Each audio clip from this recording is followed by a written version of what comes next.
to be officially live. Nice. Good morning, LinkedIn. Happy Thursday. Welcome to another episode of Let's Build Superhumans with Yeah. George B. Thomas. How you doing, man? Dude, I'm doing good. I'm excited to be here, enjoying the journey, and I can't wait to get into today's topic. How are you doing? I'm doing great. I mean, how could I not be when I get to like the title of the show is Let's Build Superhumans. I mean, come on. Right? Yeah, and today's topic of the humility pillar. So we've already talked about holistic, happy, and helpful. Yeah. Uh, and all this stuff designed to fit together. You know, Yeah. if you have any chance of those things, humility is pretty important, man. Yeah, I think it's definitely an important layer of this entire framework. And Chris, what I'll do real quick is because we are trying to make superhumans, we're trying to make super organizations, we're trying to make super teams. And if this is somebody's first time tuning in, what I want them to realize is this whole idea of the superhuman framework. It's all about elevating individual humans, teams, and organizations to reach what we hope for aspirationally is that they can reach their highest potential. And this is by focusing, Chris, on what we're calling the four cornerstones that we talked about in the main first session that we did on the superhuman framework, where we're leaning into these ideas of love, purpose, passion, persistence. And then aligned with that is the 10 H elements that now you and I are going through, which is happiness, health, hunger, helpfulness, humility, humor, holistic, honesty, humanity. And next week, we're going to talk about holiness on the back of humility. And so, together, these four cornerstones, these H elements, these principles can be hopefully this guide in creating a life and in creating a work environment that is balanced, purpose driven. And here's the thing, if you know me, I'm all about the humans, is deeply human centered. And so the cornerstones, the reason that they're important is because love fosters authentic connections and trust. Purpose keeps us aligned with what truly matters. Passion drives us forward with enthusiasm, while humility, by the way, keeps us balanced in that. Persistence will help us navigate setbacks with resilience and adaptability. And so, again, like all of these are these layers or elements that get us to what we're talking about today, which is humility. Now, Chris, do you have like initial questions? Because I know where I think I want to start, but where's your brain going right now? Well, I think the juxtaposition of superhuman and humility, Yeah. like uh, how do you like doesn't necessarily make sense in the same sentence. So break that down for me. Yeah, so I think that's we can do that easily by talking about what humility is not, and then really diving into what humility is. At least when we're saying it, and what we would want the humans, the teams, and the organizations to leverage, learn, and portray in their kind of daily lives and daily actions. So the first thing that we have to get straight, most people have humility all wrong. Bottom line, most people, when they think about it, they think that it's being weak or potentially letting people walk all over you. Uh, nope, wrong. Like, don't even think about that. Like, humility is actually about having strength to stand firm without the need to feel like you need to overpower anyone. And I want everybody to just go to that person that you immediately thought of when I said that, because you've worked with or for or lived with that human who just feels like the way that they're winning is by overpowering. And that doesn't have to be. It's about being confident enough to say, uh, I'm good at this without needing to put it in everybody's face or rub it in everybody's face. Like, Chris, this is literally why for so many years I'll be like, I'm just a guy. Yes, I happen to be good at HubSpot. Yes, I happen to be good at building websites. Yes, I happen to be good at user experience, but I don't need to put it in everybody's face. I just like to sit back and humbly add value to conversations based on knowing that I'm good at these things that people need help with. At the same time, it's about recognizing that your wins. Oh, I'm winning. It probably had to do with a little help from the people around you, right? And these are your teams. These are the other employees. These are the other leaders that you're trying to achieve and trying to thrive together with. And this can be little things where you actually just take the time to point out that, yes, we had a team victory, but it is directly tied to this other human versus feeling like you have to stand up there and be like, yes, I am winning. Like, no, it doesn't have to be that. So you can see there's like definitely a kind of spin on what people might think about it. Another, I'll call it a myth, is that humility, and as I'm kind of talking about this, you might see where I'm like trying to bust down that wall, is that humility has no place in leadership because, again, that portrayed weakness. I say bullcrap. I actually believe that couldn't be further from the truth as far as leaders and humility. Like, humble leaders, in my opinion, are some of the most effective leaders because they know how to do a couple things really great because of their humility or the humbleness that they bring to it. They are great at building trust. They are great at empowering their teams. And they are great at creating an environment where everyone has a chance to shine. And by the way, that's what individual humans want. They want a place to shine. They want to feel like they're seen, heard, understood. They want to bring themselves to the world. But many of us are scared to do that because it isn't the environment that invokes us that ability.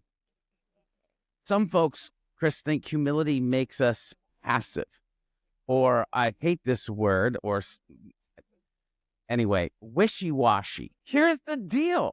Humility helps you make better decisions by keeping you open to new ideas and different perspectives. And I'll humbly say on this show right now that I think this is one of my superpowers personally and professionally because I'm open to new ideas and different perspectives. I've even been called, Chris, a transition specialist before. Why? Because I've been open to pivoting and as needed in my life. Like, was a web developer designer, turned HubSpot guy, turned podcaster, turned video guru, now it's AI. Like, but there's like T-shaped marketer is what you always hear people in our industry talk about. But that's a bunch of pivots. That's a bunch of transitions based on being humble enough to be open enough to actually navigate where life might be needing to take you. Imagine if an entire team could have that, or an entire organizational culture could be transition specialists based on what the world brings and what their consumers and what modern buyers are bringing to them as their needs. Like, humility gets boiled down to like, oh, they're a modest, humble person. It's not about modesty. It's about having a mindset that values others, a mindset, Chris, that stays curious. And this one, by the way, for all the marketers in the room watching this, a mindset that shows empathy. Humility and empathy are entangled in each other and what you'll be able to bring. It's not about having low self-esteem. It's about like being secure in who you are without constantly needing, and again, there's going to be a human that pops right to your head without needing to constantly shout it from the rooftops. It's not a one and done trait. Like, it's not like humility, check. move on with my day.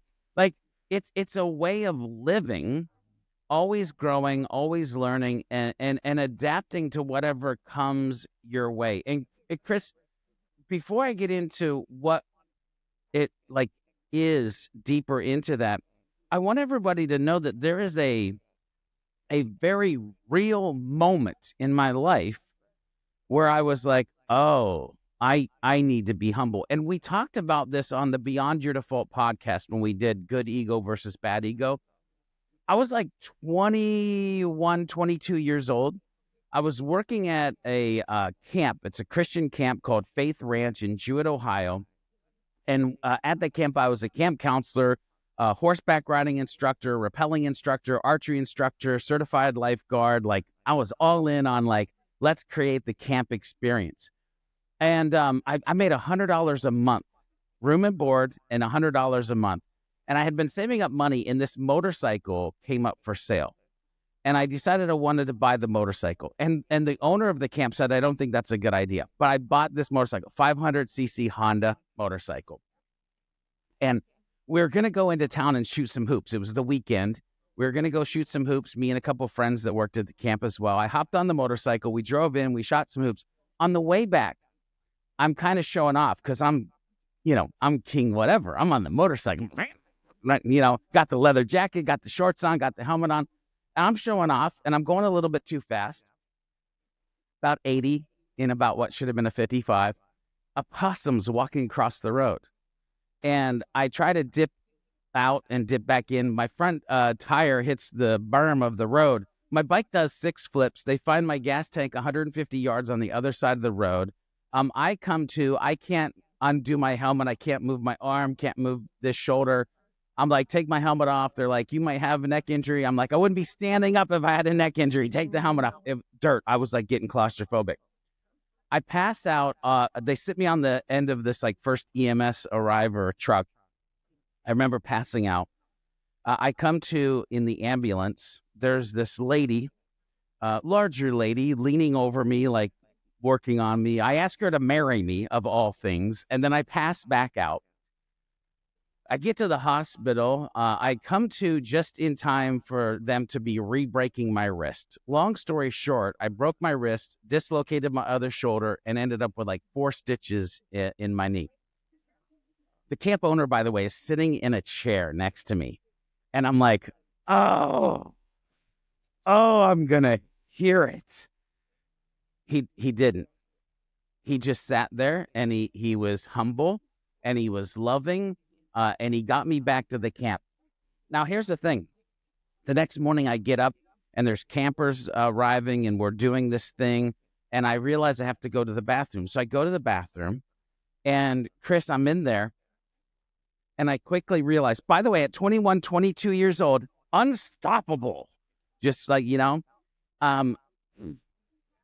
Chris, I realize I can't pull my pants up because I have a dislocated shoulder and I have a broken wrist. And so I have to yell out for help. And this guy, his name's Chuck. I'll remember his name for the rest of my life. He comes in, he pulls my pants up, and he says, are you okay? I said, I'm okay. He walks out. I close the door. I sit down. I start bawling my eyes out because I realize at 21, 22 years old, I'm broken because of my ego. I'm broken because of my lack of humility. I'm broken because I don't have the right focus that I need to be who I'm supposed to be as I walk the rest of the time on this planet. And so from that day on, there's been this little air valve when my head gets too big and people are like, oh, you got to talk to the goat. I let a little air out. Because I'm like, I don't want God to break me again. I understand from the one time that I almost died in my motorcycle accident that, George, you need to stay humble.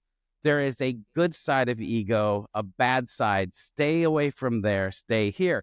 And so that's why, like, humility is a staple in the superhuman framework, because it's literally ties back to a part of my life where I'm like, I don't want anybody to ever have to go through that. So I'll pause. You can give me your thoughts and questions where you want to go. Oh man, it's a powerful story, man.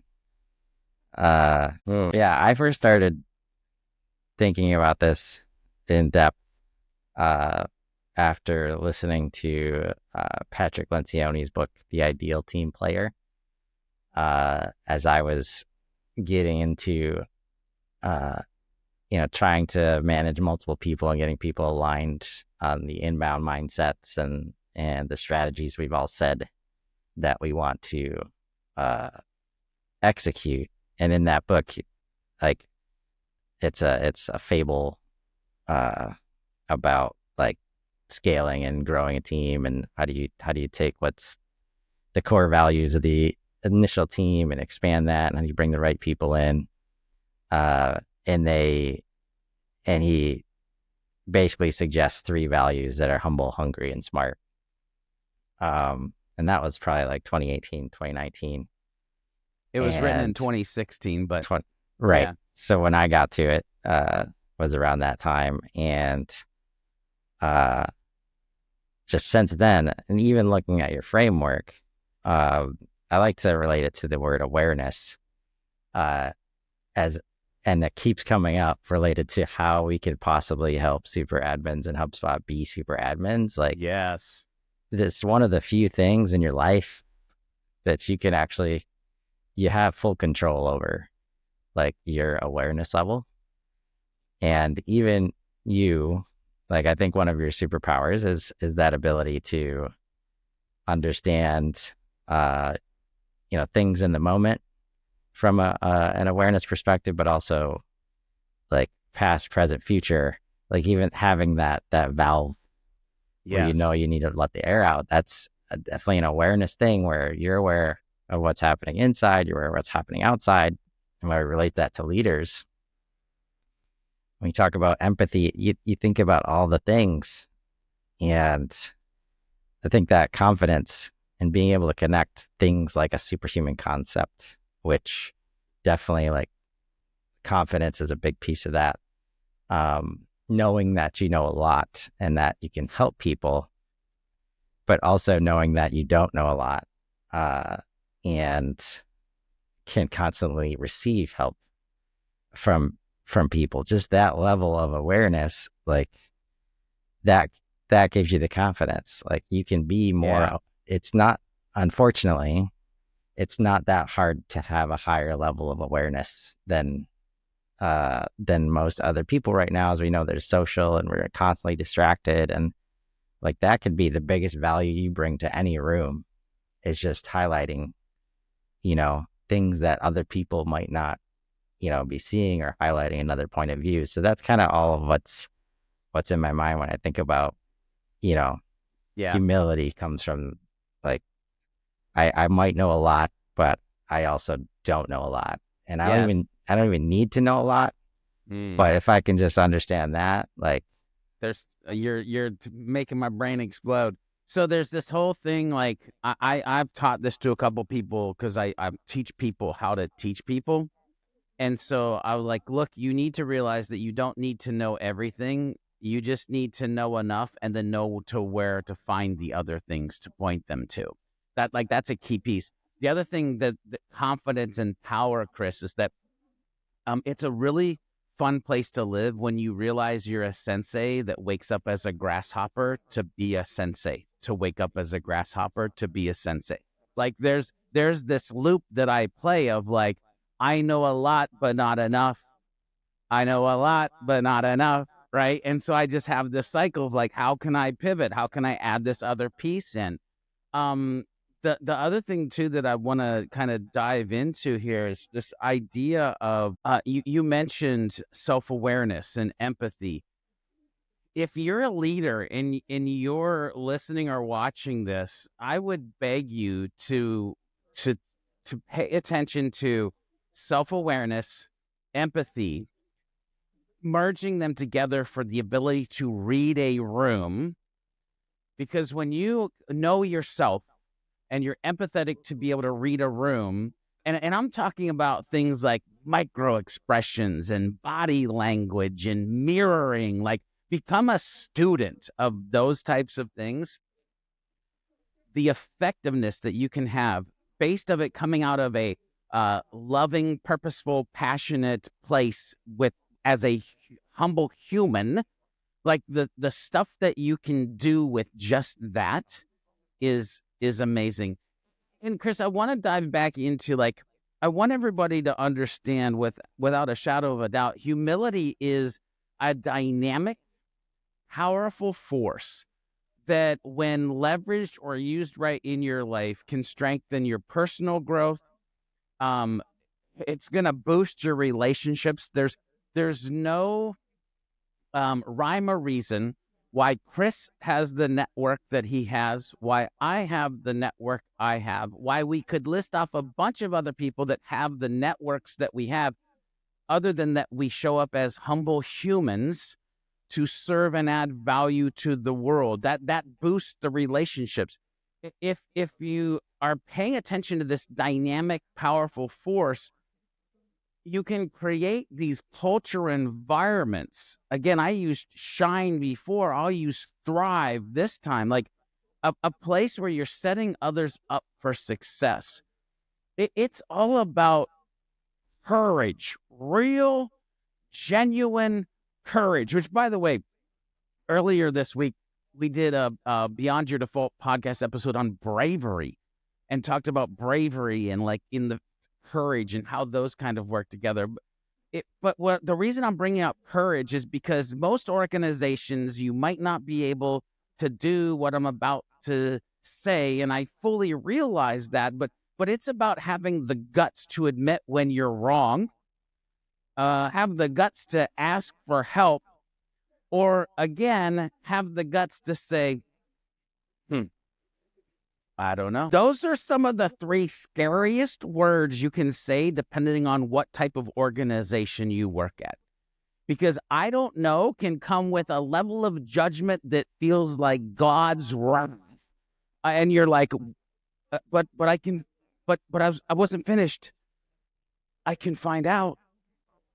Like this culture we live in where everybody thinks we have to have the immediate answer and that we can't take time to figure it out. Like humility understands like, oh, it's okay for me to say that, to follow it up with I can find out.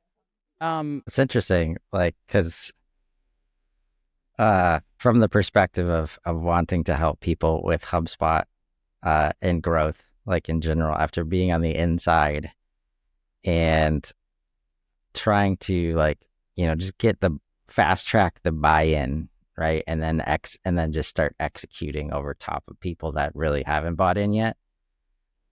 So many conversations, like the goal of the conversation is to get them to say one of those three things. Like, especially I need help or I don't know, right? Because if we can't get them there, then there is this like it's just a lack of safety, whether anybody's highlighting it or not, and you can't move forward with the conversations that you need to have if that if that buy-in, like the buy-in that I actually need help, that it's okay to ask for help, that it's okay not to know, even if I'm the leader of this organization, I've been in charge for 30 years and I know more than everybody else, right? Uh, like you don't know everything. Yeah, yeah. And this is why I think I would double down. Like if you're listening or watching this and you're like, been there, done that, heard like, yes, okay, how do I, but why should I think about adding this level of humility to my life? I just kind of want to paint a picture of like, and by the way, this is kind of lived experience. Humble people excel because they're open to feedback. They're adaptable and they're always ready to learn from the mistakes, which by the way, could be a whole nother conversation of like, is there truly mistakes or is it just life's lessons? I digress. Humble people, they don't let their ego, I talked a little bit about good ego versus bad ego. They don't let their bad ego drive their decisions, which means because of that, they end up making better decisions. Let the air out so I can make good decisions. I got to stay making good decisions. I can't let bad ego win. And so this becomes more effective, honestly, no matter what role they're in. Like, just being a humble person and being adaptable and being able to make good decisions, better decisions based on, like, I have to look or portray myself as a certain way. So this is why I'm like, I can't wait to do these like in-person workshops or like sessions like this where I can be like, stop thinking of humility as a nice to have and start seeing it for what it really is, a powerful strategic approach that drives growth, trust, and success in your life and in your business. Oh my God, like, that's what humility is. That's what you need to embrace. That's why you need to see, how can I inject it in myself and all the humans that I work with, and how is it this like overarching cultural pillar that we're paying attention to? Why is it, why do you think it's so hard? Like, what are the top reasons in your mind that it's so hard for people to Yeah, uh, maybe take this on? yeah. Well, one, I think it's a little squishy, right? Like normally, like we're having a conversation, it's not squishy at all. Like we're very matter of fact of like, here's what it isn't, here's what it is, here's why it's important. But usually, like, we don't take the time to dive into what it really means, why it's important, what it unlocks, how it works with other things. But that's what we're doing here. So now you come out of this and you're like, oh, humility, shoot, I get it. By the way, we could say that about a lot of other things that are hard in our life, like love. Love is squishy. Love is Hollywood. No, it's not. Like, have you even researched that there's 13 different types of love? Like agape. Anyway, I'm not going to go there, but like my point is, it's squishy.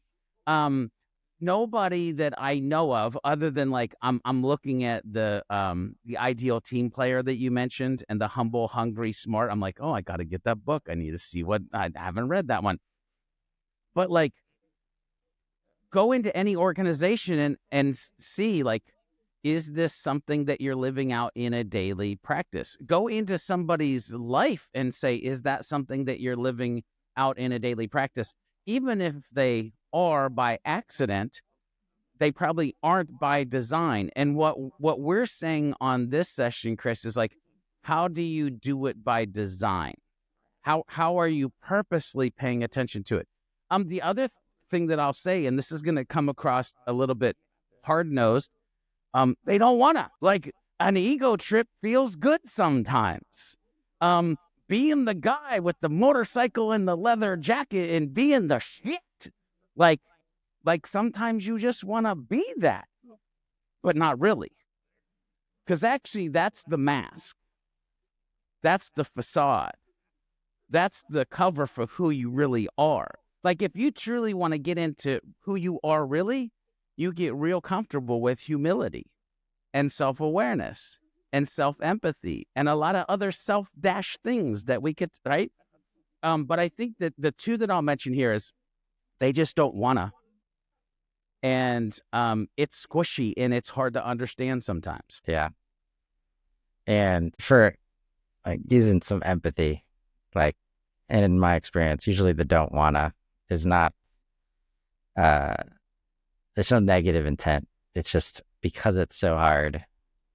Maybe somebody in the past has told them like the opposite thing, like you got to be a strong leader, you got to, you know, all the reasons you mentioned for why, you know, this is what humility is not.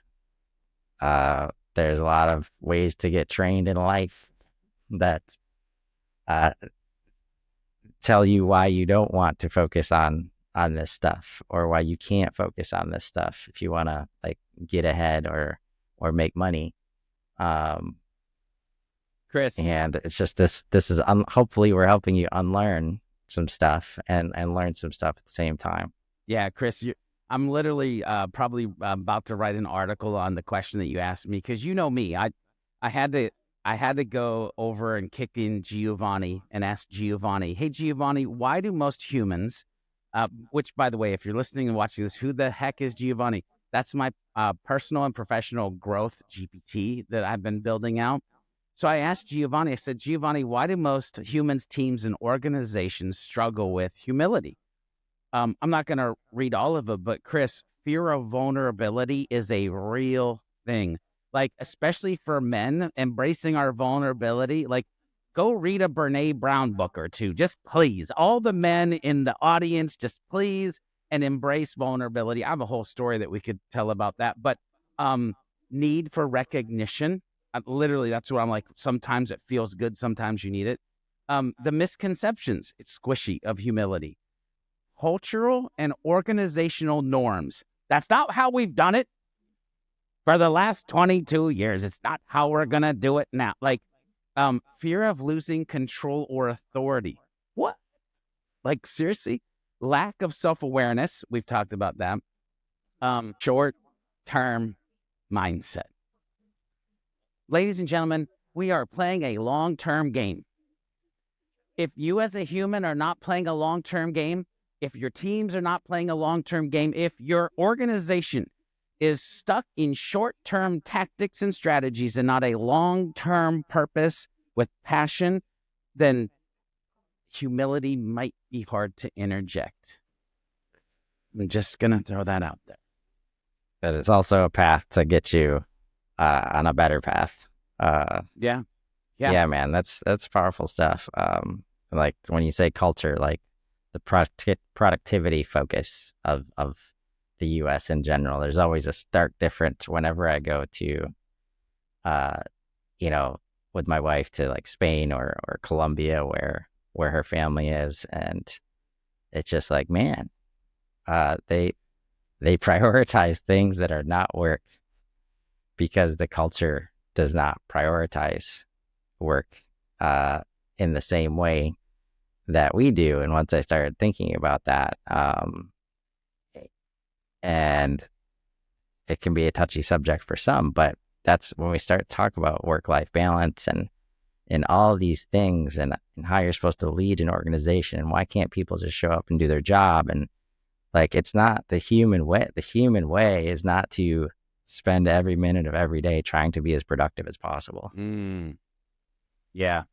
Right? Yeah, Chris, man, oh my gosh, I can't believe like time flies. I I, know. I wanna give you this before you land the plane because I wanna go. I really like last week. I was like, Chris, can I be a little aspirational for a second?